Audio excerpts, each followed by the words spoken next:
those 10 years, looking back, which were some of the greatest years of my life, one of the biggest mistakes, but then it also taught me how to be an entrepreneur, is what I thought I had to have this big office.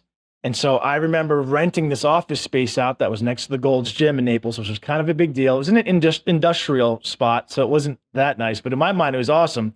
But it was about 2,500 square feet, and I think it had like 11 offices. There were small offices and then one big office. So I had this big office all to myself and nobody else.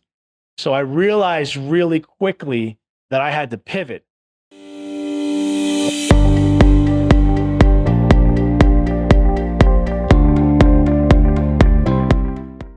Today in Fingerprints on Success, we're joined by Christian Gaul, the founder, owner, and principal of Galt Insurance Group.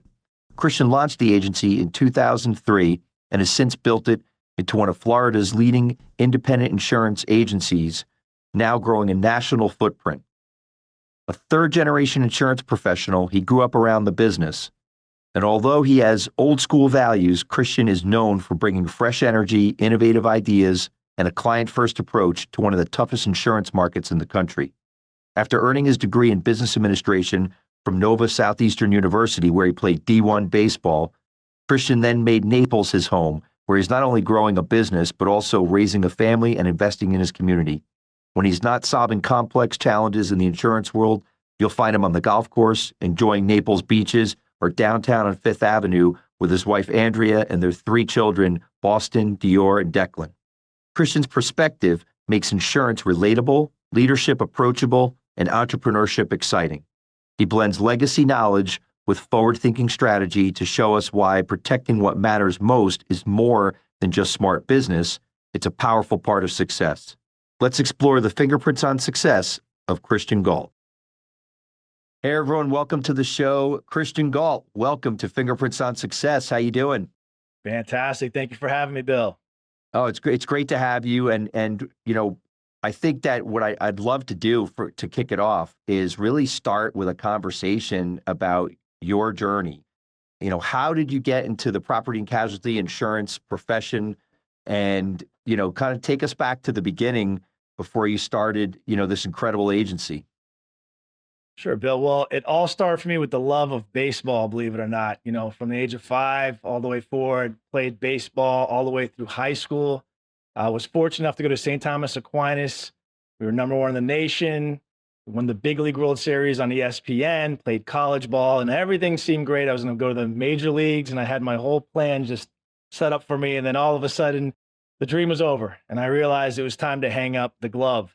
So from there, I kind of said to myself, okay, I really don't know what to do. What is the next move?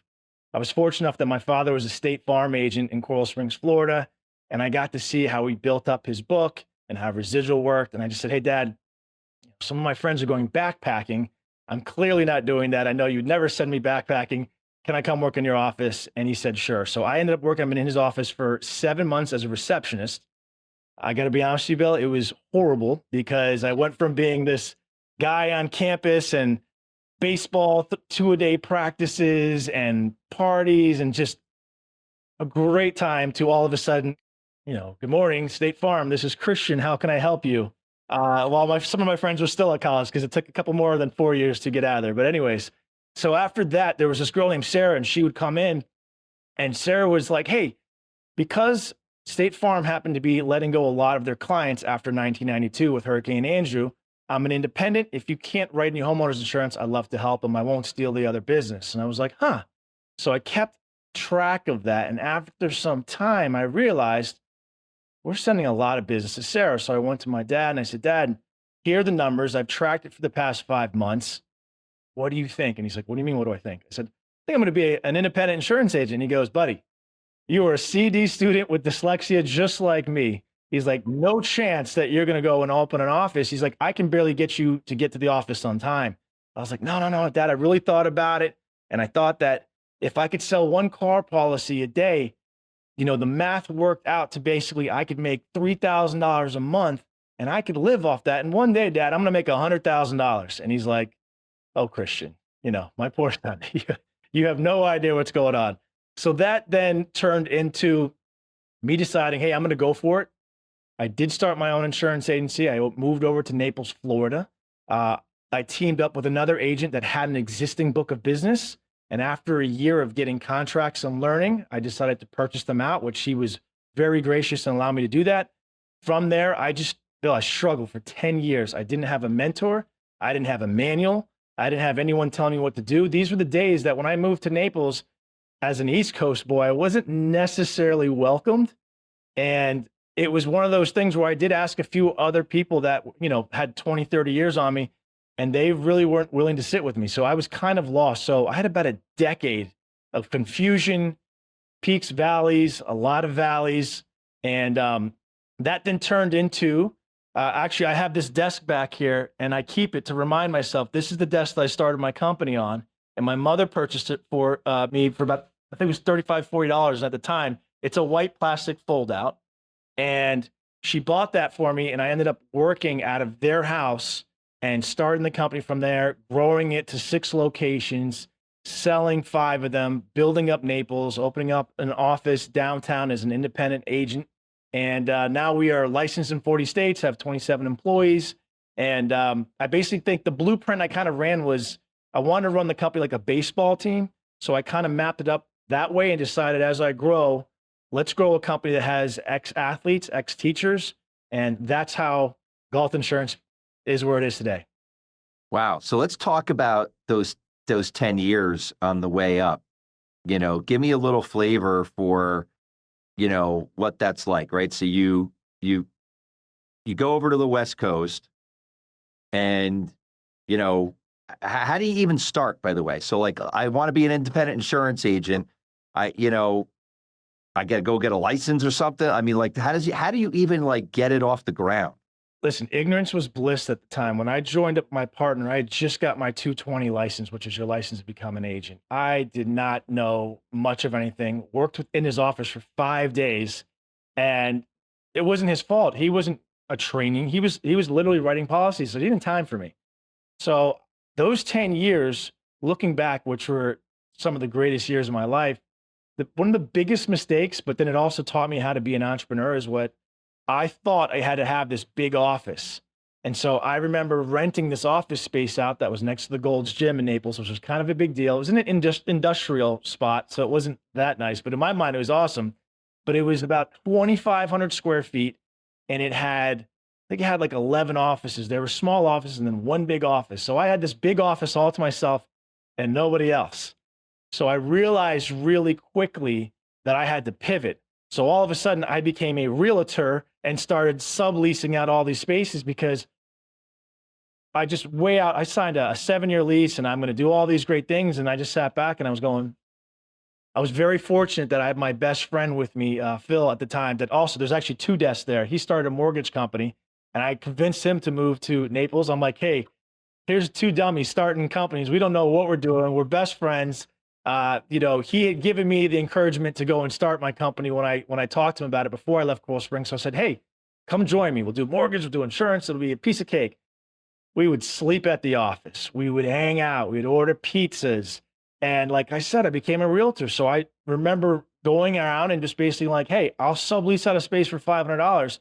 And before you know it, I was making more money off of subleasing the spaces than I was selling any insurance because I hadn't made a dollar for 12 years. So that's kind of how we got started. Those 10 years, though, I mean, I remember, Bill, I was more nervous to interview the first person than the person being interviewed. I was shaking and being like, oh my gosh, like, this is crazy. And then if somebody has a claim and something happens, it's all coming on me. It means I messed up and I might have done. So it was it was a shock. And not to go too deep on it, but I remember being, on this high horse of D1 college baseball, and you're so great, and you've been amazing, and you're on national television to this table and, ordering pizzas and clients yelling at you because you're 22 and you don't know anything, and they just would take advantage of you and the whole thing. So it was a huge shock. So again, it was a huge struggle. I was fortunate enough I had my best friend with me during those times, but we would talk about it. We learned a lot. And that ultimately, I took that and made our training platform for the future of Galt Insurance for all those other young 20-something-year-olds. And the training platform is, hey, you just left high school. or you just left college and you are just lost. And I think insurance is probably only 20% of that training. It's more of like, all right, we're going to teach you how to dress. This is now, you can't wear your pajamas to work like you did to your classes, and just training them become good men and women that can be in society and help them and mentor them from them. So that 10 years I took and I go, let's make a training platform. And that's what we've had today. Amazing. So I didn't even realize, I know a bit of the history of your company and its success. I didn't realize that at one point you had 6 locations. Yes. And yeah. so tell me a little bit about that and your decision to kind of consolidate it into kind of a mothership location. It was a rare opportunity that what was going on at the time, again, because of my father being a state farm agent, I knew a lot of agents around the state of Florida. So a lot of agents were going, hey, we're going to open up our own independent. And I saw that as an opportunity. So I did link up with 5 others. And what I realized, this is before some other companies kind of took that model and ran with it. I'm like, we're going to open up 500 locations. And as I got to that 6th location, I remember thinking, this is going to look great on the website. We're so big. We're so special. We have 6 locations. We're going to have 60 in the next.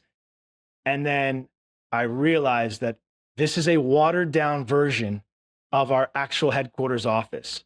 So I was taking people that weren't really ready for the job, putting in them positions to be in different locations to tell everyone how great we were. But in actuality, we were better off when we were sitting in a little 1,000 square foot room with 5 of us just really doing real work and talking and having that synergy. And so the people that were involved, I gave them the opportunity to purchase those locations. It was the best thing I ever did. It brought me back to reality of like, okay, no, we got to get back to the customer service. We got to get back to finding out what the customer wants, not what we want. It was an ego play, to be honest with you. We have all these offices, we're so great. Then it was double rent, double this, double that, and I was double phone numbers. It was too much. So I said, time out, guys. We're gonna go ahead and consolidate this into one location, and that one location is gonna be on 5th Avenue on downtown Naples in a very nice area, and we're gonna go all in on that location, and that's what changed everything, and that's why we consolidated the whole thing. Interesting. So, in terms of like the growth strategy, what was your plan? Like, how did you go about building the organization? Because obviously you started getting some critical mass behind you, and you started developing. I would imagine in the early days that was you as chief cook and bottle washer and salesman out there getting clients and getting it going. But how did you transition from kind of the tip of the spear on everything to a larger company that you've built now? What did that look like? Yeah. What I did, which was huge, and this is what I will tell our team members that join us, or anytime I talk to entrepreneurs, I'm like, you got to find something that you're very good at and you feel comfortable. So if you're very good at baseball, you can't necessarily play baseball. But what I did, and I'll tell you a quick little story, is that basically I was struggling. I didn't know what to do, but I knew I had to stand out. So I always wore a suit and tie. I stopped wearing a tie about 2 years ago. I still wear a suit every day to the office, even in hot Naples, Florida. But I was like, I got to stand out. I got to do something. So I'll never forget, there's a gentleman named Bill Myers that worked at Washington Mutual, did mortgages. And Bill needed an insurance binder. And back in those days, he's like, I want you to fax this over to me right away. And I'm like, yes, sir, I'm going to fax it over to you. What I did is instead, I printed out the insurance binder. I knew he needed the declarations page in order to close. And I literally went and showed up at his office with a pizza. And I showed up with the declarations page and a business card. And he's like, what are you doing? And I said, I just wanted to hand deliver this deck page to you. And he said, well, why didn't you just fax it? It'd been much easier. I said, Bill, I wanted to thank you in person for giving me this opportunity. And he kind of brushed me off like, yeah, kid. I mean, Bill's probably 40 years older than me. And he's just like, all right, get out of my office. So I said, Bill, I'm going to leave this cheese pizza. He's like, we don't want it. And then some guy named Mike walks by and goes, dude, you got pizza? I'd love some pizza. So I then go to Mike's office and I look up and I see that Mike's got a trophy. And I said, what's that trophy? He said, we used to play baseball, but me and the boys, we have a softball team and we play in the D League, which is the worst league.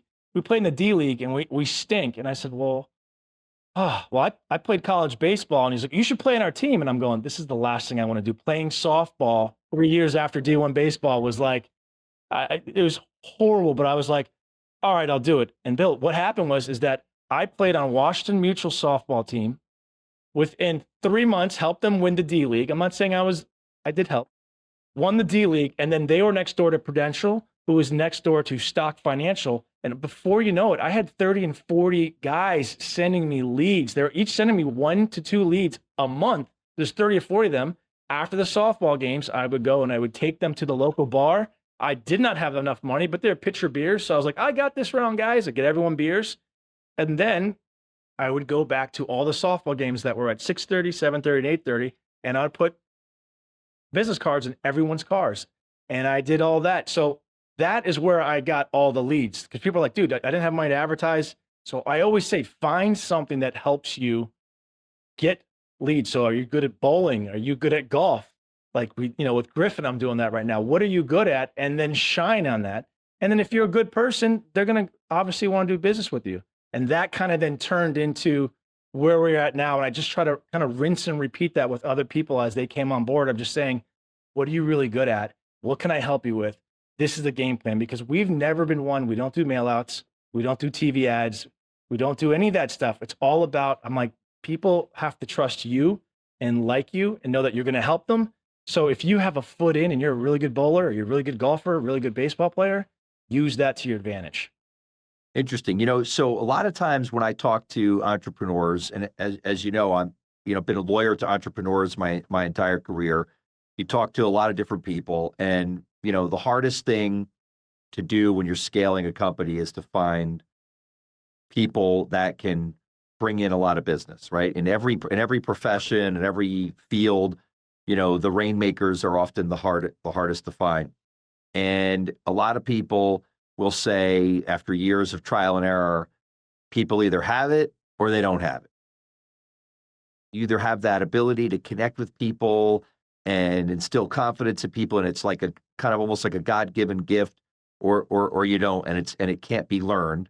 Other people say it can be learned, I hear the arguments both ways. So talk to me about, like, how you said you're trying to teach your people about kind of finding their way to do it. I think our listeners will be interested to hear, like, what kind of success rate do you have with that? And is there like a recipe almost to kind of how you go about trying to develop that skill in your people? Absolutely. Look, I believe that success leaves clues. So I'm always looking for clues. What is the formula that works for you? When for me, my formula gets to the point where I kind of go, all right, this is what works for Christian. I know my recipe. I know that I have to wake up early. I have to do my emails. I have to drink water. I have to work out. I have to take my kids to school with my wife. I have to then go on a walk with my wife. And so I have my routine. So I'll sit down with somebody and go, what is your routine? What do you do every day? Because ultimately what I'm really asking, Bill, is I want to build their confidence. And I feel that sometimes people that lose their confidence, they might have had their confidence. I know I went through it. If you met me as a teenager, man, I was a wild boy. I was having so much fun and give me the microphone. I'm ready to, like, I was in concerts and competitions and talent shows. I loved it. And when I got into my 20s and baseball was over and I felt like a failure, I lost my voice for like 10 years. I just folded up. I felt like a failure. I was like, I really don't have anything to say. I mean, I haven't really done anything. And so I lost my confidence, not realizing that, no, that guy's still in there. So people that will see me today and say, oh, Galt, you have all this confidence. I'm like, I still work on this though every day. So yes, there's some God-given things that we all get, but you can also lose that just because it was given to you. If you don't use that and work it like a muscle, it will get flat and you will lose your muscle and you will lose your confidence. So I'm constantly focused on how can I build the confidence? Because if I'm sitting there, Bill, and I'm telling you, hey, listen, I'm going to teach you about this insurance policy. These are the mechanics of how it works. And if it claim process, if you have no confidence, you're not going to be able to explain it. And if you do, you're going to be a mumbling, blah, blah, blah, and the client's going to go, thanks, kid. So I'm always telling our team, I'm constantly pumping them up, because I realize, especially in this day and age, and with some of the 20, 30, 40, 50-year-olds that have their phones up all the time, they've lost this connection of like human to human and just talking and then listening and waiting and they've lost that. So I mean, I do this with my children too. I'm constantly just trying to teach them like, hey, listen, this is your greatest tool. At the end of the day, if the house burns down, we give them a check for a new house. That's what we sell.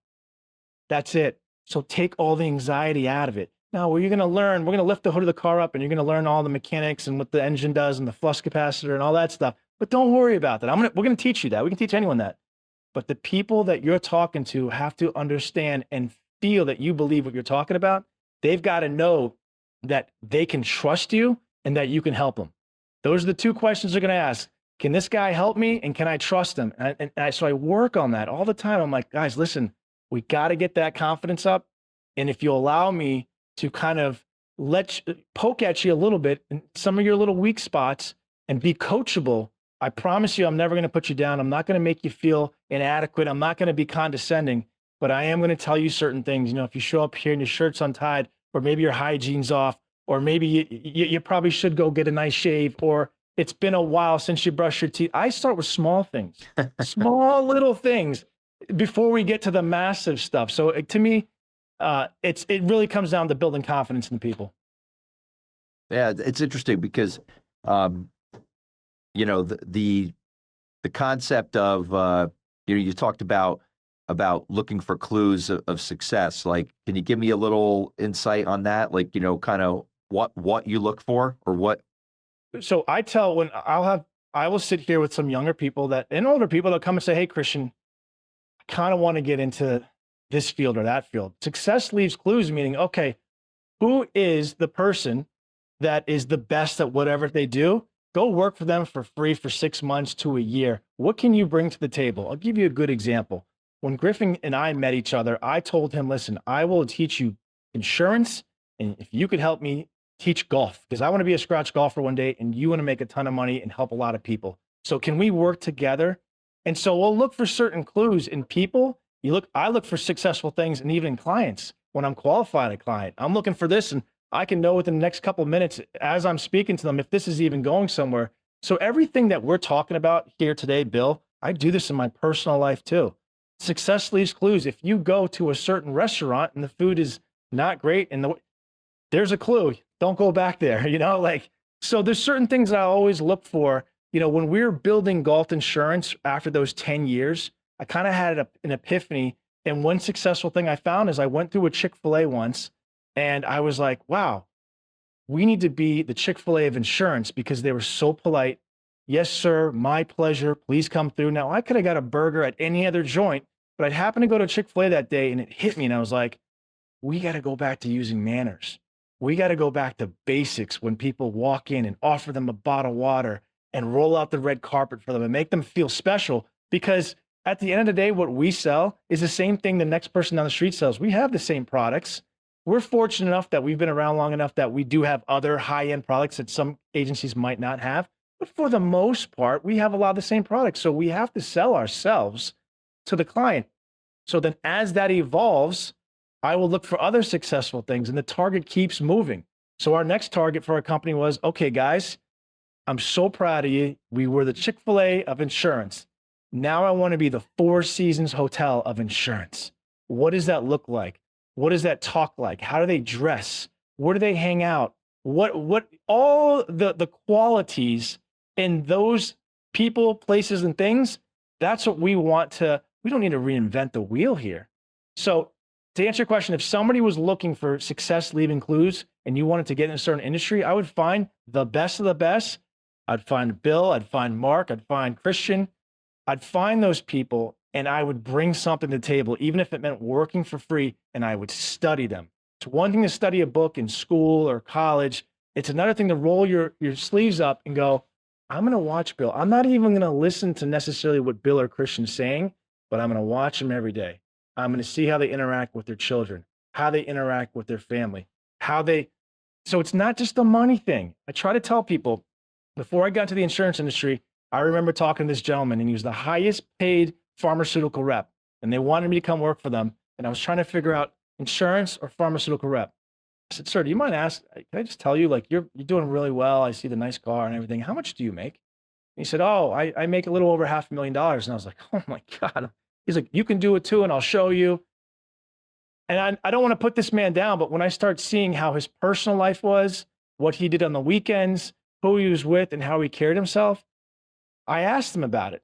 I had a second meeting. I go, tell me more about that. Do you enjoy it? And he said, listen, in order to be the best in this industry, these are the sacrifices I had to make. So I'm on my third marriage. I'm this, I'm that, I'm broke. I do these kind of drugs. And I'm going, oh my goodness. I'm like, oh, that's not the path I want to go. So go ask people, whatever industry you want to get in, they'll tell you, especially the people. I love talking to people that are in their 80s and 90s that have been there, lived life, and they get it. It's not always about some quote you see on Instagram or Facebook. Go talk to people that have actually lived life, and they will give you the clues that you're looking for.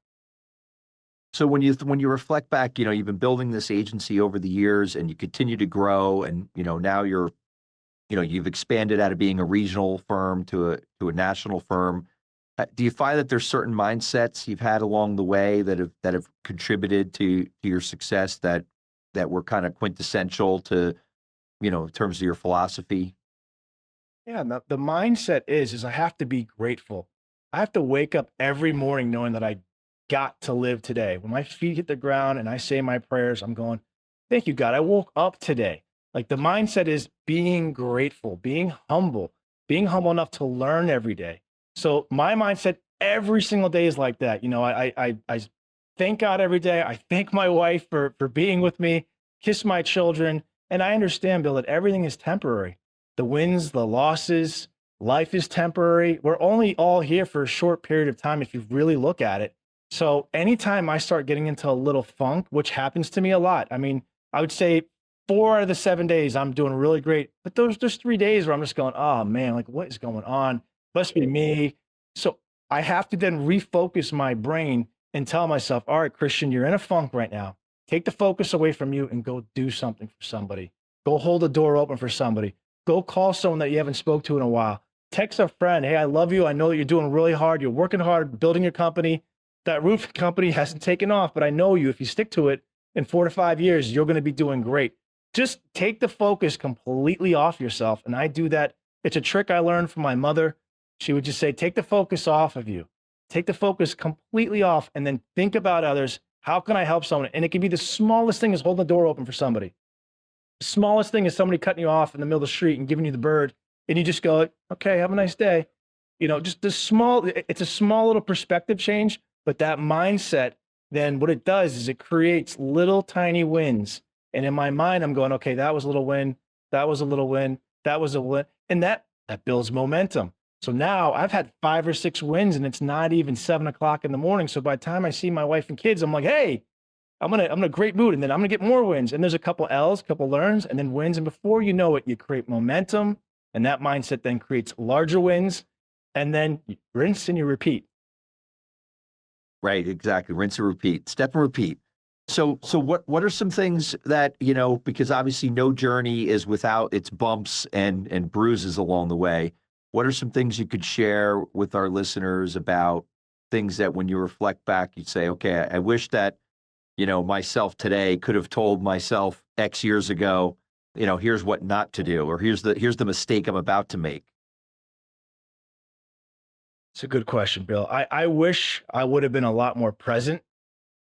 Even at the early stages, I was very intense because I realized that, I didn't have a paycheck. I didn't know how much longer this was going to last, to survive 2008, 2009, to own properties and 4 of them go under and experience that and experience people close to me that have passed. All these losses happen. And I was just kind of like, all right, man, I got to get back to, what I know how to do and what to do. So those experiences right there, those lowest points that I've had in my life, those are the times that I've learned the most. Those L's, those losses of like, all right, man, this is a really tough, challenging time. And I start to look at them and reverse it as opportunities.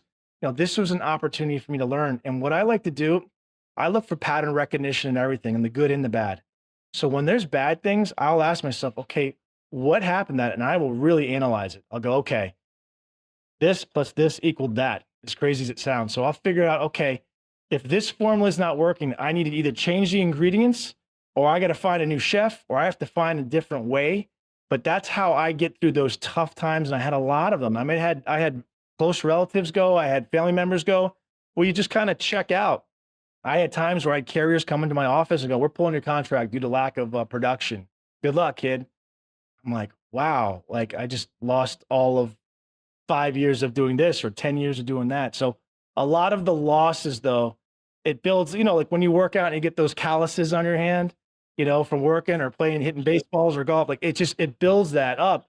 And it allows me now when those hard times do show themselves from the pattern recognition, I go, okay, I've read this book. I know how the story ends. I know how I'm going to feel.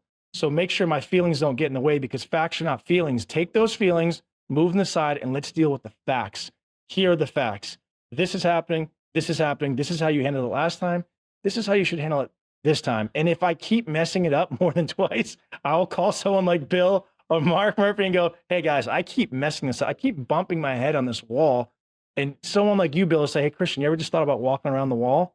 And I'll be like, oh my goodness, you're right. I never thought of that. So I seek counsel. So can you give me an example of a decision you made in business, where you say, I would tell everyone not to do this. Like, don't do what I did. This was not a good choice. I made a right-hand turn when at this choice, I probably should have made a left-hand turn. Again, take this with a grain of salt, everyone, because there's an exception to every room. Don't go into business with family members, no matter how much you love them, okay? It never turns out great. And I've experienced it on the family side, the in-law side. They're all great people, but it took us years to get back to where we are now. So don't go into business with family members if it's avoidable. Another thing is I didn't realize at the time that when I opened up some of those other offices, I started giving ownership out to family members because I love them. Hey, I love you. Here's 30% of my company that you're not going to do anything with. And then when it came time to sell, I was like, I can't believe I just did that. If you are going to start a company, again, I don't want to give wrong advice, but for me, coming from my advice and what I saw is instead of going and getting $200,000 from somebody and giving them equity of the company, go to the bank first. Go see if you can get a HELOC on your house if you have a house. Go see if you can borrow money from somebody and maybe get 4 to 7% interest, give or take. If it's something you truly believe in, like what I believed in with Galt Insurance, because I don't have any loans on the business. I took one out when I had to buy a partner. It was a 12% interest loan, but I knew I could pay it off in 12 years, and I believed in Galt Insurance. So if you believe in something, go all in. Forget about the interest rates. Go all in. It's going to be worth it. Yeah, it's going to be worth it. What you said resonates with me because as a lawyer to entrepreneurs, one of the things that I've told my clients for years is if you can avoid having partners, whether they're family or not, right. And this is coming from a guy who has 34 of them. Okay, right. Right. In my law firm, I got 34 partners. And but I tell my entrepreneurs, if you can avoid having partners and you can execute on your vision or your plan, you're eliminating a whole nother risk profile. You're eliminating a whole nother potential set of problems. And Bill, if you have to get a partner, make sure everything is transparent where you understand if the business goes south or just understand everything and sit down with someone like yourself and go, tell me what happens, worst case scenario, best case scenario, because too many times you're so excited to get this business going and the idea is great and the product's great, but then there's sometimes one little weasel in every group who's smarter than everyone because they've been around for 20 years or so and they know the way, and then all of a sudden, you're innocent and you're going, this is going to be great. I love you. Everything's going to be awesome. And then you get hit with it and you go, I didn't buy that LLC because I want to save $1,200 and now the house has just went under and it's under my name. You learn these lessons as life go on. You go, oh, don't be cheap here. If you believe in something, don't be cheap. Get that office on Fifth Avenue, pay that 12% interest, get that massive loan if you have to from the bank or a HELOC. I'm a huge believer in HELOCs because I've used them over the years. Yeah, well, partnerships are just like marriages. And when they work out, great. First of all, you got to choose wisely. And when they work out great, it's great. But when they go poorly, it's like a divorce. And it's funny, you're mentioning HELOCs.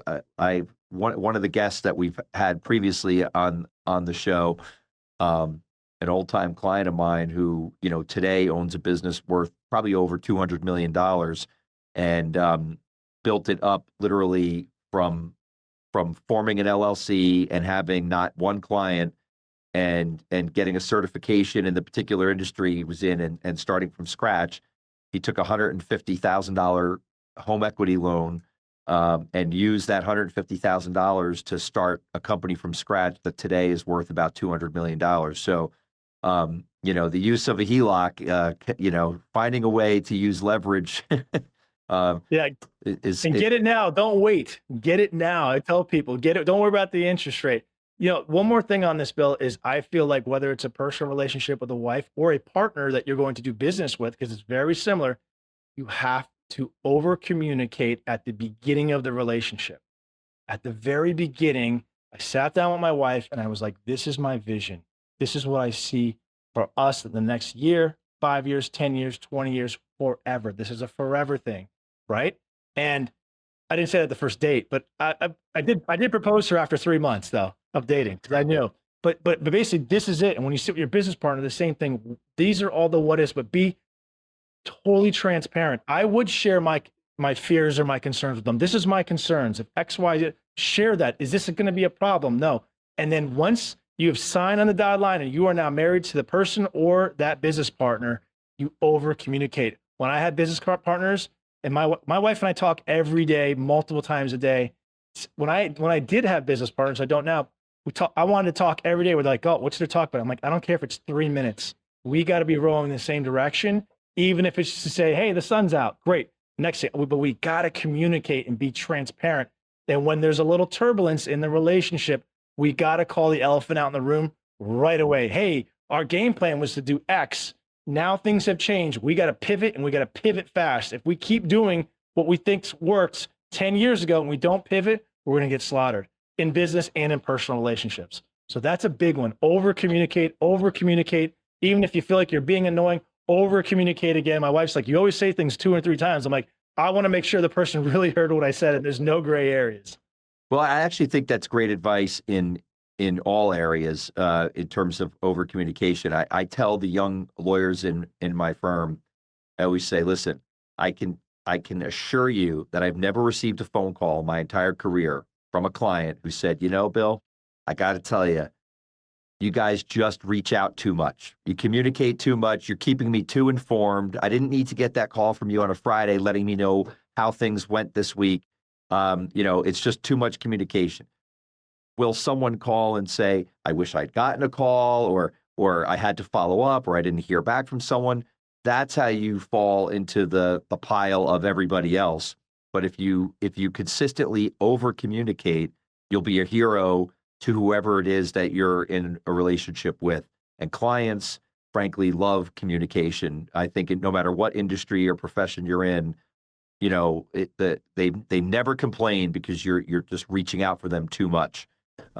Bill, you said something there that I think it's very important to share with some of the younger listeners and the people you're talking about, is that when you communicate, you said you call them. This generation is so quick to text and email. A phone call, and I know I do this. I leave voice texts sometimes because I know people are busy, but I want you to hear my tone and my voice. Because if I read a text from you as a client and I'm having kind of a bad day, I'm going, who does this guy think he is, man? But meanwhile, you're on their line being like, hey, hope all is well. And he's like, hope all is well. Like, there's even right. a funny skit for that. But it's like, I think picking up the phone, having that human to human interaction and hearing them out, let them talk. Ask them how their day is. I've had times where I've talked to a client and they're going, I got to tell you, man, I'm having the worst day. And then we end up talking nothing about insurance, but we'll have a 5-minute conversation that gets them back on track. We'll never forget that. You got to remember at the end of the day, whatever service we're offering to the public, it's a service. We're building relationships. This is not just a quick wham, bam. We're building a relationship. So if you're building a relationship with a client, give them a phone call. I tell that to our team. I'm like, when was the last time you called your best friend from high school or whatever? Call them. Stop texting them. Pick up the phone. It's okay if you have a 20-minute phone call. I know everyone's so busy and it's 2025. Put your phone away for an hour. Have a phone call. Sometimes you're going to find out things. The thing to me is like sometimes I'll get text messages from people And because maybe I'm having a horrible day, I'm going, this one's really starting to really kind of tick me off. And then I'll call them. They're like, Christian, how you doing? I'm like, all right, that was me. I was having a bad day and I didn't realize it. So the over communication and the voice text, I do like the voice text. I've had people tell me, Galt, you voice text too much and I don't save it. I'm like, I just want you to hear my tone, that everything is good. Yes, you said that was going to come to me 2 weeks ago and you are late, but I'm not too mad about it. But if you could look into getting me those insurance policies or what I asked for you, Mr. Underwriter, that would be great. Just a little, and I'll throw a little joke in there, whatever. So that to me is huge moving forward. And as AI comes, and I'm hearing people in my office like, oh, I'm replying to a client in AI. I'm like, just pick up the phone. Pick up the phone and give them a call. Well, what's interesting about it is that now I tell people that simple things, right? That commonplace simple things are becoming novel. So the concept of picking up the phone and making a phone call, all of a sudden, and it shouldn't be this way, but it's the reality of the world we live in, you're actually distinguishing yourself by doing something as simple as a call versus a text or an email. You're suddenly a little special because you actually pick up the phone, which is bizarre from someone in my generation, to think that that's somehow unique now or special, but it is. So when you actually take the time to call, it makes an impression on them, and it's just kind of ridiculous that it does, but it does. I mean, and it's just a fact. Yeah, use it to your advantage. This is a great advantage. If you get anything from this podcast, pick up the phone and call the referral sources, your center of influences, family and friends that you actually love and care about, and your clients. It will change. If that's one thing you take from this, that will change everything for you.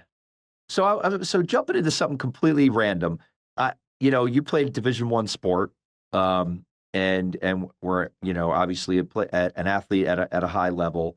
I have found it very interesting that I look at I have about 230 employees right now between lawyers and staff, and when I think about different types of people and the success or personalities, team members that just make a tremendous fit and add to the culture. And I seem to find that former athletes and also former military have been exceptionally excellent employees. Have you found like anything similar to that, or have you found like kind of like a type of person or a thread or a background that seems to, for whatever reason, make someone a more superior employee? Because I think people are always thinking about human resources and bringing people onto a team and what to look for. I love people from the military. I love athletes. I try my best not to call them ex-athletes, because I had someone tell me, "Oh, you're an ex-athlete," and that stings a little bit. I'm like, I still feel like I'm an athlete. But if you saw me play pickleball or golf, you'd probably say you're an ex-athlete. But I think teachers. We have Mike Pinnanen, who's the president of our company, was a third grade school teacher. I think it comes down to discipline. These people have discipline. They understand that if you set a job or a task, that you're going to complete the job. They just get it. The athletes I love and military I love, because essentially they're used to the camaraderie. They're used to like, all right, we're going to get in there. This is what we're going to do. We're going to work together. Sally's out of the office for a week. Bill and Johnny, you're going to pick up the slack for her. Okay, Stephanie, we need to, and then I get chills talking about it. We get all excited, and then this is what we're going to do. And I love finding out when I'm interviewing somebody, I will literally talk about, I'm like, so who's your favorite athlete?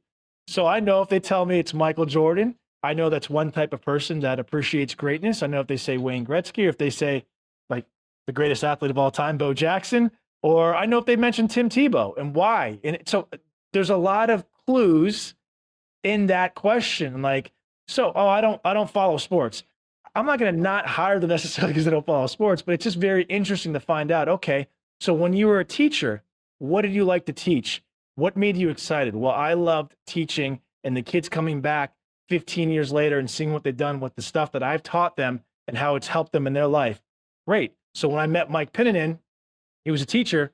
I literally said to him, I was like, listen, let's do insurance. Cause he dabbed insurance a little bit in State Farm. And I got to him, I said, let's do insurance, learn as much as you can, read the policies from soup to nuts, and then let's just teach. And then I hired other teachers. I go, learn all of this stuff. We're making training videos, training manuals. We're going to have meetings, but then just teach. And they love it. So Mike loves teaching now. Other athletes that are also coaches. I coached high school baseball for a while. He coached high school football. Other coaches in anything, get a coach on your team. Why? Because they love to stand up and go, okay, team, here's the objection. This is how we're going to win. Here's the game plan. Here's the blueprint. Ready, break. And then everyone gets fired up, and then we follow up and we follow up. So you're not reinventing the wheel here. And then I believe those people, Bill, they find purpose again, because maybe they haven't played a sport in 15, 20 years. Maybe they haven't been part of the school program, or they've been in the military, or they're a firefighter and they're used to hanging out with the boys and cooking and getting the call and the adrenaline. So they get back into it and they feel purpose and they go, wow, this is great. And then when you have purpose in life, then you get up every morning and you go, man, let's go. This is what we're going to do. And so those are the three I look for. There are others. And when I do, one last thing I'll add to it, because I know resumes are the thing. I'll glance at a resume. What I like to do is I like to go have lunch with somebody on an interview. And when I sit down with them, I'll sit down, see how they treat the waiter or the waitress, see how they're talking, see if the food's all over their mouth. They put the napkin in their lap. Are they eating slowly? Are they talking? When I'm talking, do they keep stuff in their, I look for all of it. They use manners when they walk in. Was there please and thank yous when they order the food? I look for all of that. And if all that checks out, yeah, I could teach insurance to anybody. Insurance is not that hard. There's a lot to know, but in any profession, you can learn it. But I'm looking for good people that treat other people, whether it's a janitor or a CEO, the same way. That's just something you can pick up on. And that's the one little thing I want to throw in there. Take them to lunch. So you've talked a lot in the interview about your people and the way that you coach and you mentor, and you can just kind of just flows from like your comments in terms of like the importance of that. Share with us your history in terms of any mentors that you had in particular that you think were so unique or special in your life that they made a difference. I always joke and say that our show is called Fingerprints on Success. Part of that is because I've always had kind of like a little obsession with the growth of other people and the impact that other people make on each other and me in particular throughout my life. So I love to hear the stories of our entrepreneurs, of people that made a difference for you. I would say, without a doubt, my parents. I'm so fortunate to have my mother and my father. My parents have showed me a lot. My mom specifically would always just kind of make me look at things in a different lens, from a different point of view. She would always, no matter what it was, sometimes it could be annoying as a young kid. I'm like, yeah, but mom, she'd always want me to put myself in the other person's position. And what do you think that person's feeling? What do you feel? I remember I got jumped in middle school one time, because it was kind of a rough middle school. We had jumped and I was so upset and I wanted to go back. And she's like, what would make that child jump you? Like, what are they feeling? Do you think they feel good about themselves? They probably have some issues going on. So she gave me all these examples and I'd be like, and as I got older, I realized how wise she was. And I was going, Mom, so my mother, without a doubt, she can articulate very well. She's very well spoken. She's amazing. My father, on the other hand, who is the greatest, he basically cannot articulate certain things. So if you told him a joke, he would mess up the punchline. He'd but the greatest thing about my father was his intentions and his actions. So my dad would say certain things, Christian, you should do X, Y, and Z. But he would also do X, Y, and Z times 20. He was the guy that I would watch him. It was caught, not taught. I would watch him and be like, dad might not be able to stand up and give a great toast, or dad might not be able to tell a joke, but he's a great man. He has good intentions. He has good hearts. I always knew where he was coming from, which was a loving place. And for that, my father is just like, I put him and my mother way up, as high as you could put any human being, because they just showed me a path, and they're total opposites. They're yin and yang, and that's why it works. Mom's a little bit more peaceful, Dad is more type A, ready to fight everyone. He was a fighter, got into a lot of fights, and mom's more namaste. So having those two role models in my life, I think were huge for me. Not only both what they were saying, but just how they carried themselves. That's awesome. And I can relate, I'm actually in the process of writing a book right now that is primarily about, lessons from my father and that I learned. Again, you reflect and you see the impact, and I can relate very much to what you're saying, and it's profound. And it makes you appreciate it too, right? Because, you see when people were not as fortunate or blessed to have such great influencers in their life and their family, and how it can have such a adverse impact or create challenges for people. So it really, in many respects, is a huge blessing.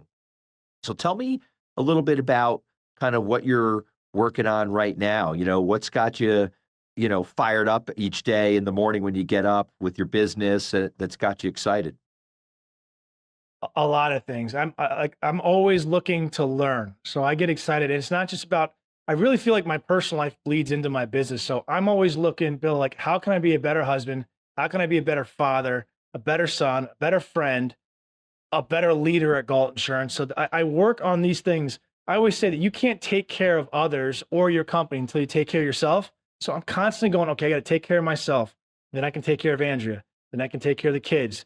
Then I can take care of my parents. And I can take care of the business and the people that are within the business. So I get excited during that process. I get excited. I'm a goal setter. So I have, if you saw the amount of checklists and goals, Really? it's kind of ridiculous. Really? Yeah. So I'm always trying to push the envelope. Like and I'll think of crazy stuff. Or I'm like, 6 years ago, I just started golfing. I'm down to an 8 handicap and my goal is to be a scratch golfer. What does that take? And constantly tweaking that. I get excited about that. I've always wanted to play the guitar and the piano. So I got on my thing. I'm going to get piano lessons, and I want to play some smooth stuff for my wife and have a bottle of wine and have a good time. And I also want to be able to play some good stuff on the guitar. So I get excited about learning the most random things. I love learning history. I love learning about so many things. I get excited about the people at Galt Insurance because, look, we've been doing it. I've been doing it for 23 years. Galt Insurance has been around for 22 years. And we have people that have been working here for 18, 19 years, which is really cool. So I get excited where I see someone like Ryan that started and it's like, excuse me, sir, and gave me his resume 16 years ago. And now Ryan has beautiful wife, 2 kids, awesome house, awesome trucks, traveling the world. Mike is in Pennsylvania for the whole week traveling with his wife. Sarah is over in Europe right now. Like everyone's traveling. I get lit up seeing how excited they are. And then as I've been fortunate enough to experience things, whether it's a nice bottle of wine or a nice watch or a nice experience, I love sharing that with my family. And I love sharing that with the people at Galt Insurance where I'm like, all right. And that's why we put on those quarterly events. And I'm like, you ever stayed at a nice hotel before? Well, you are now. I can't say that we're going to be something until you've actually stayed at a nice hotel. So let's go stay there. You ever had a nice bottle of wine before? I remember the first time I had Opus and I was like, I wasn't even a wine guy. And now I'm like, now we go to Napa a couple times, right? So now we have too much wine. But I love experiencing things, especially if they're healthy things that move forward. If a new workout comes out, I'm doing this new workout where you do all this huffing and puffing with no weights. And, I'm always trying new things. For 4 years, did the cold plunge, and then I have the infrared sauna. So I'll always try things, but I wake up every morning and I hit my knees, thank God. And I say to myself, I get to do today. How cool is this? I created something that I always wanted. I didn't want to go on a job interview because I was too nervous. So I created a company instead that usually has, I turned it off for this because I didn't want it to be distracted, but usually has golf and sports center and there's music playing and there's fun stuff hanging up and it's not stuffy. And as you've seen, there's the putting greens and the chipping greens. And, this is why we have the golf simulator in the house now. I want to create experiences with my loved ones, my families, my friends, where they're just like, I've never got to experience this. This is so much fun because life is hard and there's a lot of downtimes. And so instead of focusing on those downtimes, I try to overcompensate by going, okay, what else are we doing? What are we planning for? Another little thing, Bill, that I would share with your listeners that's really helped me is that I print out a calendar for the entire year. I know it sounds old school, but I print out the calendar. Now, of course, my days have 15 things on one day, but I print out blank calendars and I'll put the most important thing I want to get done for that day and I'll put it on the calendar. So when I look at the calendar, I go, and my wife has them as well, and my 12-year-old son has them as well. And I'll say, this is the most important thing we got to get together. And if the whole family knows that this is important, then we all work together to reach it. And we'll say, did we do what we were supposed to do? Did we get that thing done? So I'm a big checklist guy. I'm a big calendar guy. I'm a big guy that just kind of goes, I don't know everything. I'm always asking counsel. I'll say, hey, Mark, what do you think about that? Bill, what about this? Like, was that said right? I'll probably pick apart this interview at the end and go, man, I could have said that. I'm always trying to get a little bit better. And I enjoy that. As neurotic as it sounds, I actually enjoy it. So I guess the answer to the question is you're excited about a lot of things. I am, man. What's there not to be excited about? I know it can be going like that. The money can be gone. We can get 4 hurricanes and this happens. The economy happens. Life happens. Death happens. I know it. We've both lived long enough where if you experience it, you lose people close to you and you realize what really matters. So even when I do start to go down that path, I go, okay, focus on others and just be blessed that you got up today. And you get I feel so lucky that I'm even on this podcast with you, Bill. So thank you again, if I didn't say it at the beginning, for having me. I appreciate it because people like you having strong, really good people of the core in your life, I feel that way about you and Jen and your family. Like, that to me is so important, especially during those down times when you're really having the hardest time. You need the good people to uplift you and keep you rolling and get you back on track. So I'm fortunate to have you as a friend, and I really do appreciate you having me on this. Thanks, Christian. It's great to have you on. Christian Gaul, the founder of Galt Insurance Agency, and really just a pleasure. Proud to not only call you a guest on the show, but a friend and a colleague. So again, thank you so much, and look forward to having you on again and following up and seeing where the journey continues to take you. 100%, man. Thank you, Bill. Appreciate it.